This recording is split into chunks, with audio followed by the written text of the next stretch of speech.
Hello viewers, আশা করি আপনারা সবাই অনেক ভালো আছেন। চলে আসলাম নতুন আরেকটি ব্লগ নিয়ে। তো আজকের এই ব্লগটি মূলত শুরু করেছিলাম পঙ্কবিলা একটি গ্রাম থেকে, যেটা আমার নিজের গ্রাম। তো আজকে আপনাদের নিয়ে যাব নড়াইল জেলার সুন্দর একটি রিসোর্টে। তো দেরি না করে ব্লগটি দেখতে থাকুন, সঙ্গে থাকুন। অনেকদিন হলো 3 চাকার যানবাহনে ওঠা হয় না। 3 চাকার যানবাহন বলতে কিন্তু আমি ভ্যানের কথা বুঝিয়েছি। চিন্তা করলাম ভ্যানের উপরে চড়েই প্রকৃতির হাওয়া বাতাস খেতে খেতেই রিসোর্টে যাব। ও আচ্ছা, আজকে আমাদের এই ব্লগের সঙ্গী হয়েছিল আমারই ছোট ভাই রানা এবং আরেক ছোট ভাই জিতু। আমরা বলাবলি করছিলাম ভ্যানে চড়তে, কিন্তু খারাপ লাগছিল না, মোটামুটি ভালোই লাগছিল। গ্রামে গেলে পরে বেশিরভাগ টাইম বাইক এবং ইজি বাইকেই চড়া হয়, ভ্যানে তেমন একটা চড়া হয় না। তাই চিন্তা করলাম ভ্যানেই চড়বো। সত্যিই অনেক ভালো লাগছিল। কথা বলতে বলতেই দেখছিলাম নড়াইলের প্রত্যেকটি রাস্তায় প্রচুর পরিমাণে ধুলাবালি হবেই না কেন, যেহেতু রাস্তার কাজ চলছে, ধুলা তো একটু হবেই। এই যে আমরা এখন যেই জায়গা দিয়ে যাচ্ছি, এটা হচ্ছে নড়াইলের মোস্ট পপুলার রাসেল সেতু ব্রিজ। ব্রিজটি আসলে অনেক সুন্দর। চিত্রা নদীর বুক ঘেঁষে চলে গিয়েছে আঁকা বাঁকা ভাবে তার গন্তব্যস্থলে। ঈদের সময় এই ব্রিজের উপর দাঁড়ানো যায় না বললেই চলে, তখন চারিদিকে শুধু মানুষ আর মানুষ।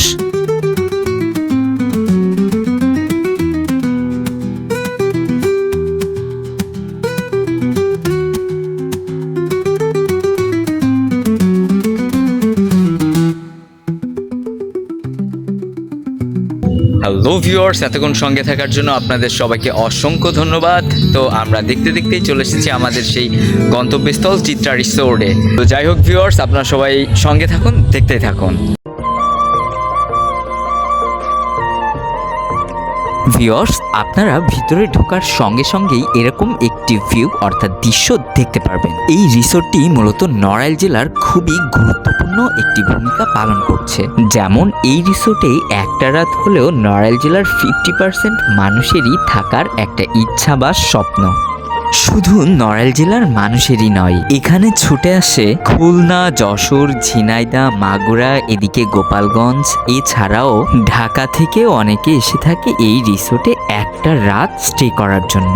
চাইলে আপনিও কিন্তু চলে আসতে পারেন এই নড়াইল জেলার চিত্রা রিসোর্টে। এমনকি যারা নাকি খুঁজছেন গ্রাম্য পরিবেশের সুন্দর একটি রিসোর্টে সময় কাটানোর জন্য, তাদের জন্য হয়ে উঠতে পারে এই রিসোর্টটি একদম বেস্ট একটি রিসোর্ট। আর যদি রিসোর্টের নিরাপত্তার কথা বলা হয়, তাহলে বলতে পারি রিসোর্টের চারিদিকে রয়েছে সিসি ক্যামেরা। এমনকি রিসোর্টের মালিক উনি এসে কাস্টমারদের সঙ্গে কথা বলে তাদের বেস্ট সার্ভিস দেওয়ার চেষ্টা করেন। আমি আপনাদের এতটুকু গ্যারান্টি দিতে পারি যে আপনারা এখানে আসলে কোনো প্রকার ক্রাইমের শিকার হবেন না।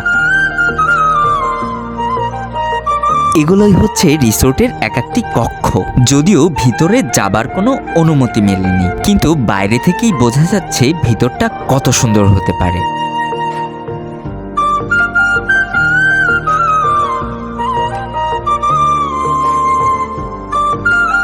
ও আচ্ছা, এই রিসোর্টের পাড় ঘেঁষে চলে গিয়েছে কিন্তু চিত্রা নদী।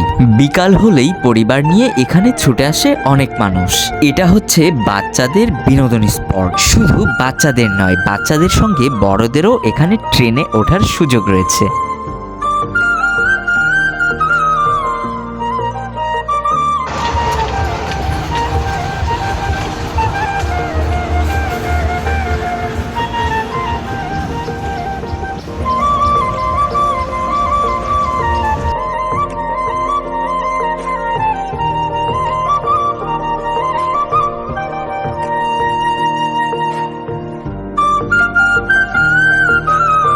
এছাড়াও পাশেই দেখলাম ছোট্ট একটি সুইমিং পুল।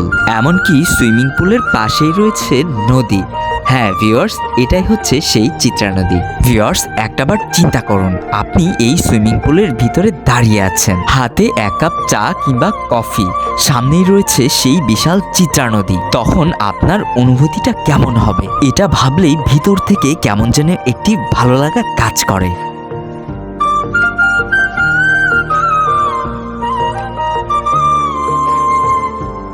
ভিউয়ার্স, আজকের এই ভিডিওটি যদি আপনাদের ভালো লেগে থাকে তাহলে একটা লাইক করে দিবেন। আর হ্যাঁ, যদি আপনাদের এই রিসোর্টটি ভালো লেগে থাকে তাহলে একবার হলেও এই রিসোর্ট থেকে ঘুরে যাবেন। আজকের মতো ভ্লগ এখানেই শেষ করছি। সবাই সুস্থ থাকবেন, ভালো থাকবেন। দেখা হবে নেক্সট কোনো ভ্লগে।